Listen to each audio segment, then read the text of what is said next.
উত্তর ব্যারাকপুর পৌরসভার উপপৌরপ্রধান সত্যজিৎ বন্দ্যোপাধ্যায়ের আত্মহত্যার ঘটনায় গ্রেফতার হওয়া জয়শ্রী দাসকে তার বাড়ি নিয়ে গিয়ে তদন্ত করল নোয়াপাড়া থানার পুলিশ। উত্তর ব্যারাকপুর পৌরসভার উপপৌরপ্রধান সত্যজিৎ বন্দ্যোপাধ্যায় গত 15ই নভেম্বর বাড়ি থেকে বের হন। তারপর 16ই নভেম্বর সকালে তিনি যে বাড়িতে ভাড়া থাকতেন সেই বাড়ির চিলেকোঠা থেকে তার ঝুলন্ত দেহ উদ্ধার হয়। ঝুলন্ত দেহ উদ্ধার হওয়ার পাশ থেকে 2.5 পাতার একটি সুইসাইড নোটও উদ্ধার করে নোয়াপাড়া থানার পুলিশ। সেই সুইসাইড নোটে মূল অভিযুক্ত হিসাবে নাম লেখা ছিল জয়শ্রী দাসের। ভুয়ো ভিডিও দেখিয়ে লক্ষাধিক টাকা প্রতারণা করার অভিযোগ ছিল এই জয়শ্রী দাসের বিরুদ্ধে।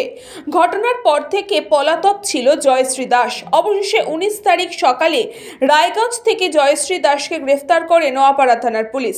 সেই জয়শ্রী দাসকে শুক্রবার সকালে তার বাড়িতে নিয়ে গেলে তার ব্যাংক অ্যাকাউন্ট, নগদ টাকা বাড়িতে আছে কিনা, বাড়িতে কোনো সোনার দানা রয়েছে কিনা এবং যে ফোন থেকে ভিডিও করা হয়েছিল সেই ফোনে খোঁজে তল্লাশি চালায় নোয়াপাড়া থানার পুলিশ।